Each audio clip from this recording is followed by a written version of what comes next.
3, 2, 1, go. Go. Around.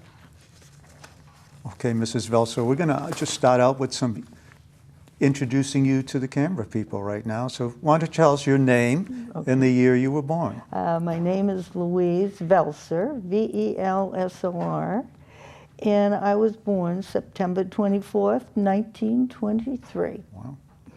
And were you born here in Sandwich? No, I was not. I was born on Long Island in East Islip, where I lived for 20 years.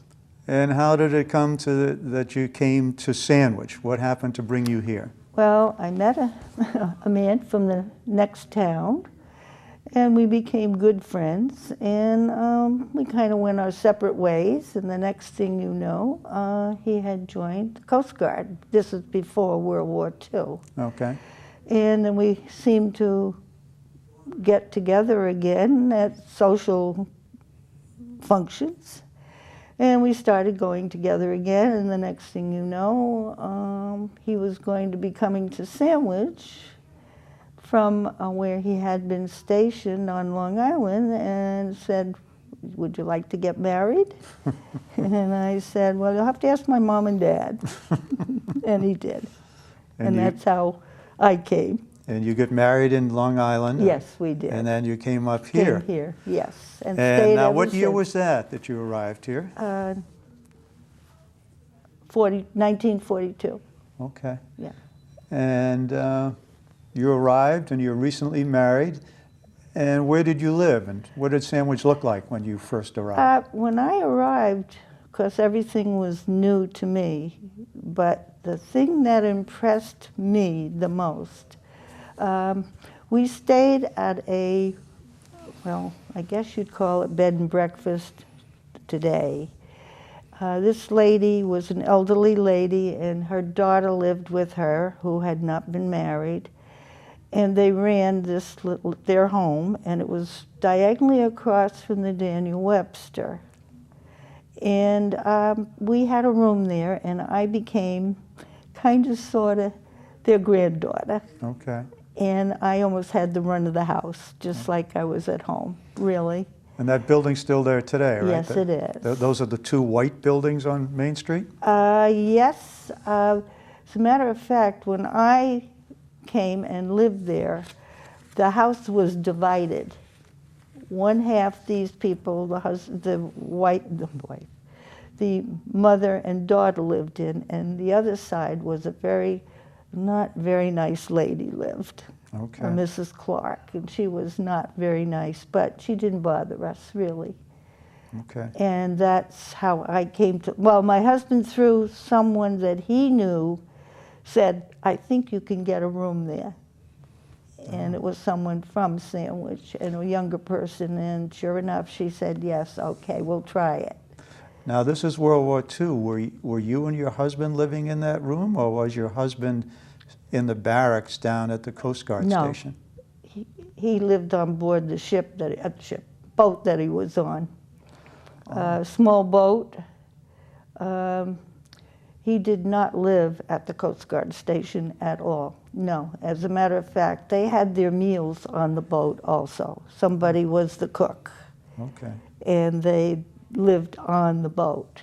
And their job was to the ships that were coming through to go, we didn't know where, but we knew it must be Pacific or wherever there was the war.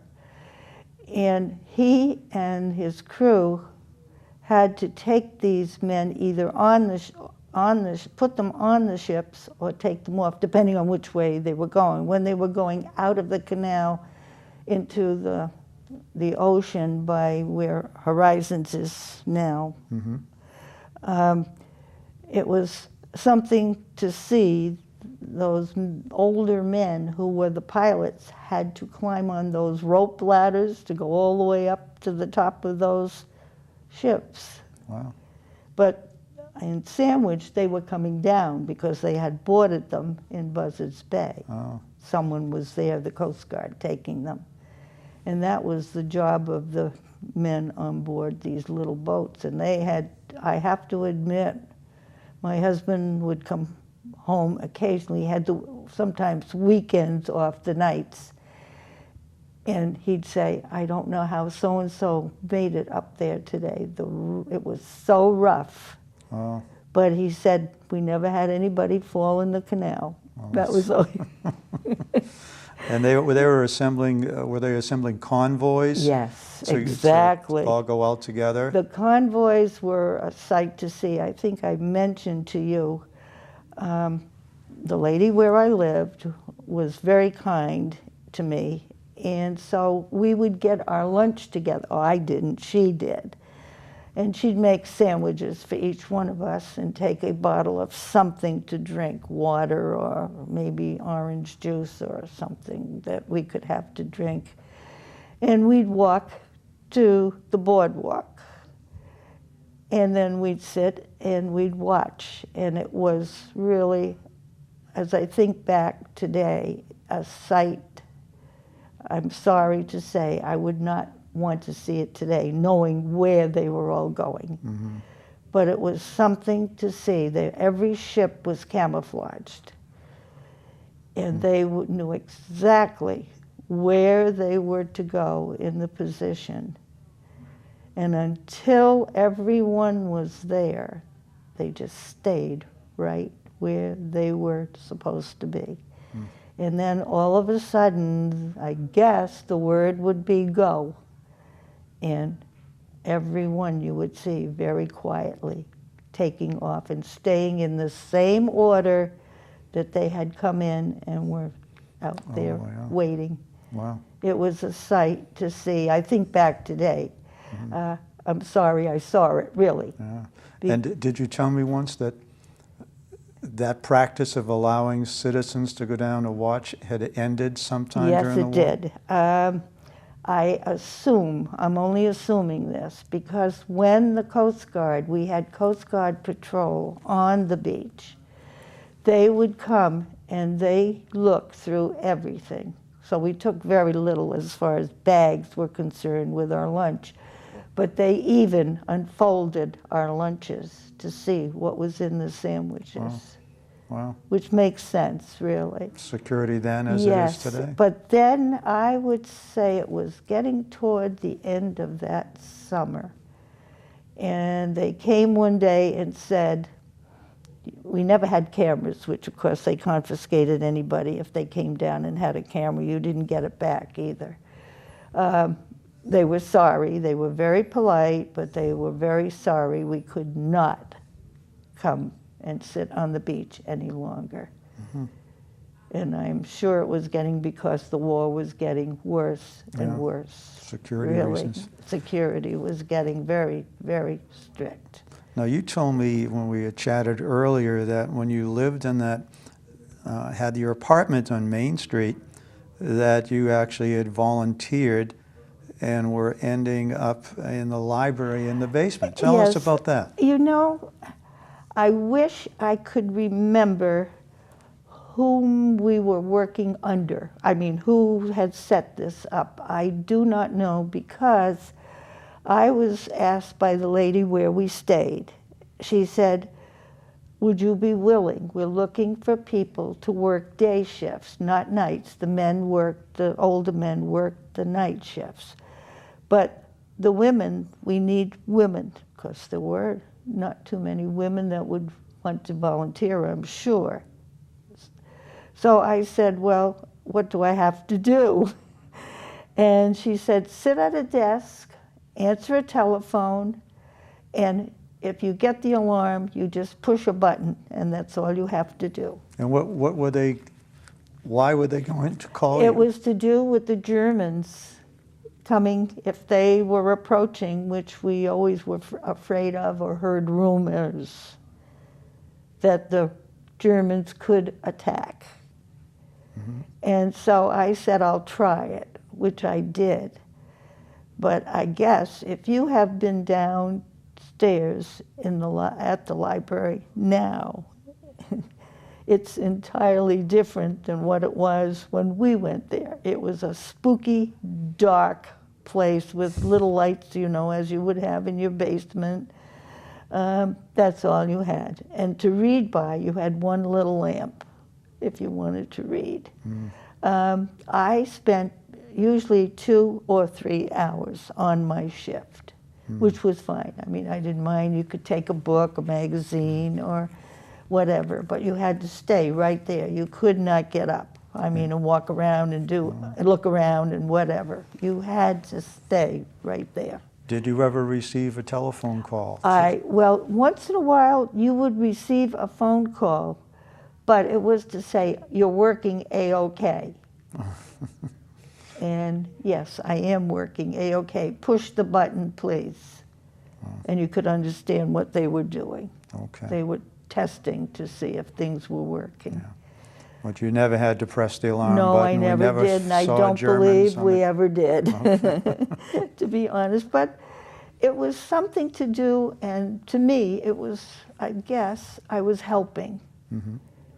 Because I couldn't really do too much because I got to know people, but there weren't too many things at night. You couldn't go anywhere because you had to pull the shades down so that no light was coming through. And we did have older men who went around and had certain areas to do, to be sure no light was shining through your shades or your curtains or whatever. And if you did, you got a knock on your door and please, please, the window by the door or the window upstairs. And you had to be sure that you did what they told you to. So that was in case there was an attack by air, they wouldn't, yes. enemy wouldn't be able to see the And of course, houses and the buildings. Everybody obeyed, of course. Wow. Yes. Wow. Now, what can you remember about the Coast Guard station? Since your husband was there, I imagine you got down to the station every once in a while. No, I did not. Oh? No, we weren't allowed to. Oh, okay. No, we were not allowed to go. As a matter of fact, the men on board, the majority, there were what, 6 or 7 of them, their wives, the majority of them were in apartments somewhere in Sandwich. And we got together one day and thought we'd cook something for them and take it down to them. Well, we got as far as the gate. At the Coast Guard station, there was a gate across. By the Coast Guard station, and what's the place? That's the eating place across the street. Seafood Sam's? That's as far as you could go. And we said what we had, and they said, you leave it right here, and that was it. We went home.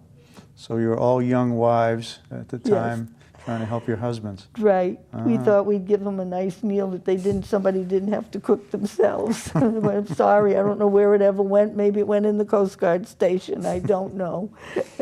Now, at one time you told me you were involved with the USO. Yes, I was. So I think a lot of people would like to hear what was the USO and where was it and what did you do? The USO was on Jarvis Street, and it became the Catholic, what do I want to say, teaching for the catechism classes and so forth after a while, after the USO was gone. And they did occasionally let you use the building if you had, there were a group of ladies who met at each other's homes once a month. We'd take our knitting, sewing, just to get to know each other. Somebody would have the refreshments to bring. And we'd just sit and talk. And how it became first, when it became the USO, before this, when it became the USO building, the lady, then we were living in an apartment, on, Pleasant Street. And she said to me one night, she said, would you like to volunteer at the USO? And because I knew where it was, and I said, what do I have to do, number one? And she said, well, they need someone. There are always ladies willing to make the refreshments, cookies, sandwiches, cakes. But she said they need somebody to serve the drinks, which were the cold drinks, coffee, tea, cocoa, And I said, well, yeah, I could do that. I said, but how long is this that we would have to volunteer? And she said, as little time as you can give, or as much. So I said, fine, okay, I'll try it. So I used to go when she went, we just walked down the street, of course. And that's what I would do. I'd go, well, usually twice a week. And we'd stay 2 to 3 hours, and of course we had to clean up after it closed. Oh. Usually we closed around 10, because by then everybody had to either go back to the station or they had other things they were doing. But there were the young girls in Sandwich were invited to come. They played cards, they listened to music, the radio. Howard Kroll would come and show a movie occasionally, maybe once a week, maybe twice a week. But they all seemed to enjoy what they were doing, just general conversation many times. And to have some social activity and get away from the barracks. Exactly. Okay. And they'd talk about where they lived. And in time, as you probably know, like any other organization, some of the young ladies married the men that they met there. Not all, but there were some of them that did meet, yes. Wow. And that today, I believe, is Beth's Teas right there on Jarvis Street. I beg your pardon? The USO building today is now Beth's Teas. Yes, it is. On Yes, Jarvis it Street, is. yeah. Yes, I've talked to Beth about it. As a matter of fact, I had something I had cut out of the paper about the USO building, and there was pictures, and I gave them to Beth, and I said, if you would like these, this is the building that you're in now. Oh. So she said, yes, I would. So I got a frame for them, and I gave them to her. I said, if you don't want to put them up, fine, I don't care. Uh-huh. But I don't care about having them back. I enjoyed them, and I enjoyed going there and doing what I could to volunteer. And I'm still volunteering today. And what are you doing today for volunteer work? Well, I go to the food pantry once a week, and I call people who are shut-ins for orders once a month.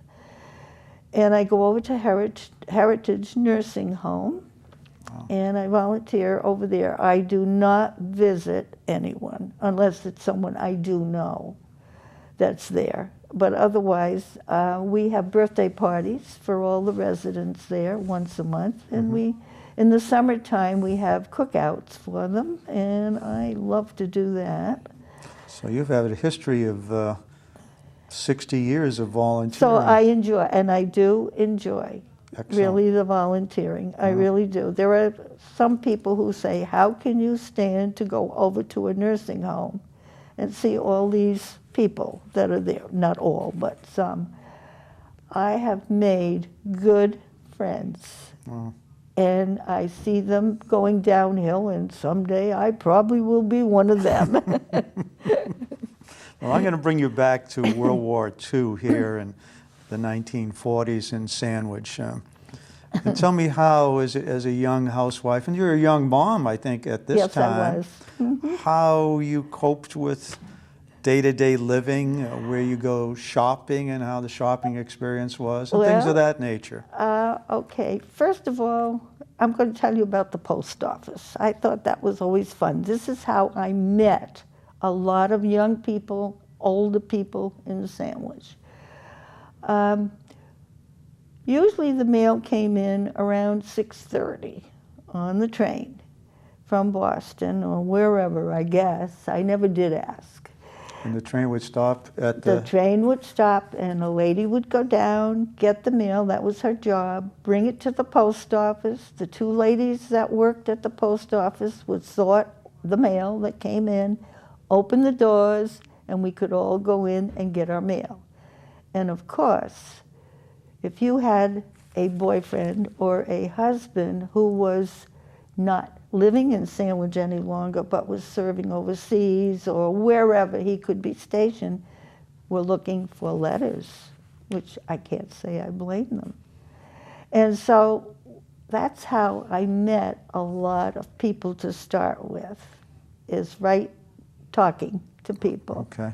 And we always laughed because now I say older men, they were probably in their well, probably late 40s, 50s, 60s. They'd sit on the old stone wall, which is still there today across from, well, it's just beyond. You would be going down to what's the little place there that sells is opened?